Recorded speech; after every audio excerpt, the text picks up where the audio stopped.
Hello everybody out there in YouTube land, and welcome to DC Fans United. So today I have finally seen Shazam. I've been talking about it for months. I watched the trailers. I've been really hyped for it. So I finally got to see it last night, and here's what I think about it, essentially. So I haven't watched too many other reviews, so I don't know a lot about what other people have been saying, aside from friends I've talked to, and I did watch Red Letter Media's review of it, because how can you resist, right? It's always pretty funny. They didn't go into too much detail on it, which I know a lot of people appreciate, but it has been out for a little while, so this review is definitely going to have spoilers. I just don't know how to talk about the movie without having spoilers, so if you haven't seen it, you may not want to watch the whole video, but if you have, yeah, definitely stay tuned, or if you aren't too concerned about spoilers, because my overall review would be to definitely see it, but it doesn't quite feel as cheerful all the time as the trailers would lead you to believe. So the trailers really make it look like it's 100% comedy all the time, and when the bad guy is around, Dr. Savannah, he is definitely a bad guy. So I don't really mind that personally. As an adult, I thought it was a great movie. Like, structurally, it's a really solid movie, which is honestly kind of refreshing, I have to say. Sometimes comic book movies and just movies in general won't be put together properly, you know. As far as I could tell, this didn't have any plot holes, it didn't have any problems with, like I said, the structure. Everyone was in character the whole time and had their own characters and personalities. Again, spoilers, but the foster kids, the foster family that Freddie Freeman and Billy Batson are in, some of those kids could have used a little more screen time, I think. Especially the one boy named Pedro. They kind of talk about how he's quiet, but I thought like maybe he would open up by the end of the movie, and maybe they'd wanted to do that, but there just really wasn't time to develop his character, perhaps. But he was one I kind of felt they'd left off a little bit. But overall, each character had their own personality, and even him, he didn't talk much, but that was his personality. So they kind of got away with that. Some of the other characters, though, were really good, and I wish we'd had more screen time with them. Especially the youngest girl, I thought she was really good. She was a really fun, cheerful character, and really kind of lit up the screen, and really kind of stole the show in a lot of ways. Mary Marvel, of course, makes an appearance. So the oldest foster kid is Mary. She's going to be going to college, and yeah, she gets her powers too. So that was really nice to see, and really cool to see. So that is a big spoiler, but it was actually kind of my favorite part of the movie. The kids all get powers. It's not just Billy who gets powers. All the kids eventually get powers. And really what showed what a good character he was is he shared his power with them. So that's how they got their powers. And to me, that's a spoiler for sure, but in some ways, that's kind of what happened in the books too, in the comic, right? I know for sure, because I read the first issue of the new one, the kids all had powers in that, so I wasn't too surprised, but I was really pleased to see that, and it was really cool. Some of the toys kind of had given that away too.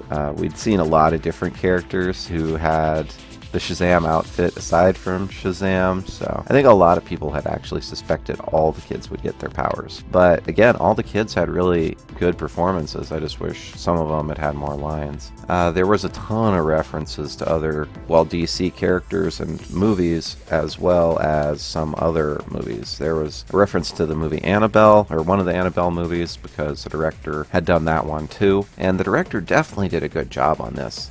Again, though, some of the spooky elements, like, you could kind of tell he'd done horror movies before. Honestly, it was a little over the top. Like, I understand why it was rated PG-13 now. Those demons are bad demons. They kill people, and you see it. Multiple people who are killed, so I was a little surprised by that. Sometimes, too, the deaths were totally unnecessary. Like, there's a doctor who's working for Dr. Savannah, and she touches a door and just disintegrates and turns into dust because it's a magic door or whatever, but it's just like, really?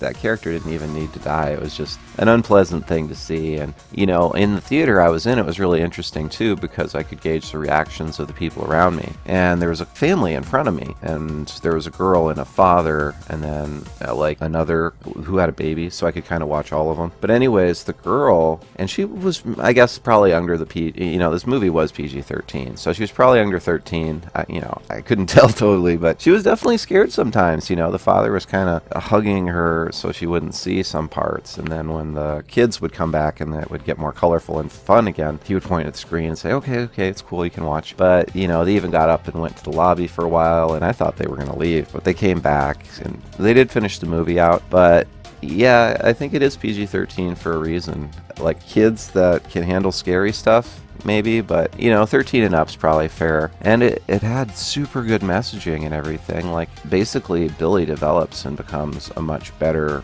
person through interacting with his foster family and all that, and he learns to share his power. You know, that's crazy. Like, he could have just gone the other way and become a supervillain, right? He had all those powers, but he chose to share them. And that was just one aspect. You know, family being the power of Shazam is really the overall message. So there's tons of good messaging for children and really adults, honestly, if they can get past the spooky demons, which I think honestly a lot of people will be able to. I was just a little surprised because there is no references to that in the trailers, and I even knew that they were in the movie going into it. I knew there was going to be the 7 deadly sins, but I didn't think they were going to be so prominent. They're there from the very beginning of the movie and play a pretty big role all throughout. So in some ways too, the movie's like a roller coaster ride. Like, it'll be really light and fun, and then it goes down and you're like, oh man, it's some scary stuff. The bad guy's killing people in a boardroom. Oh, that demon just bit a guy's head off, you know, like, oh wow, you know. So I think PG-13 is about right, and it might be what you expect too, because I've heard other people say it was kind of corny and like too like not serious enough. So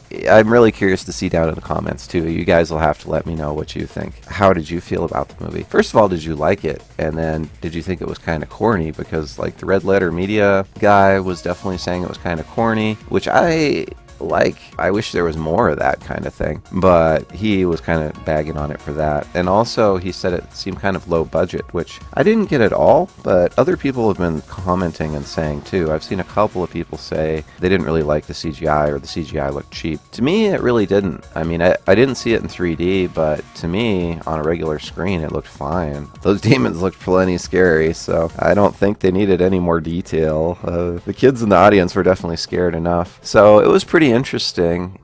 You know, the more I think about it, the more I think it was a good movie, though. Overall, I really do think it was good and definitely worth watching. I actually would like to watch it again now that I know more of what's going to happen. Kind of the structure of it really was surprising to me too, because it starts off dark. Some of the darkest stuff is in the first 5 minutes, honestly, because it's Dr. Savannah's origin and why he becomes evil. If he wasn't already an evil kid, but it doesn't give you that implication.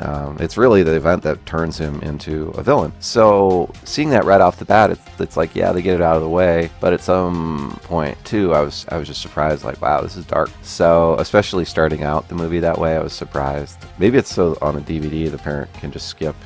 Okay, we'll start the movie 10 minutes in. But anyways, overall it was pretty good. There was definitely, like I said, a lot of little references to other things. There's even references to Batman versus Superman and all kinds of stuff. It was really good. Shazam's powers, like, he's really strong, but he doesn't know how to use them yet. So he's definitely at a disadvantage at first. And some of that was pretty funny to see, honestly. Him running, you don't normally see that. You don't normally see a hero run. I know he's a kid though, so you're like, oh man, this villain's really a bully. And Dr. Savannah knows he's a kid. He just tries to take advantage of that. He's like, oh, you're a boy, you're weak, I can take your power. So I think it does a really good job in that aspect. Like, you do not like the villain at all, and you really like the kids. So some people too, like, didn't like certain characters. Like, they thought the Freddie Freeman character was kind of annoying because he was like wanting Shazam to do things for him, but I didn't really get that. I actually thought Freddie was one of my favorite characters. I mean, he really kind of shepherded Billy towards a better path, but you kind of have to look at it in your own perspective, which is something I really find fun about movies, is talking about it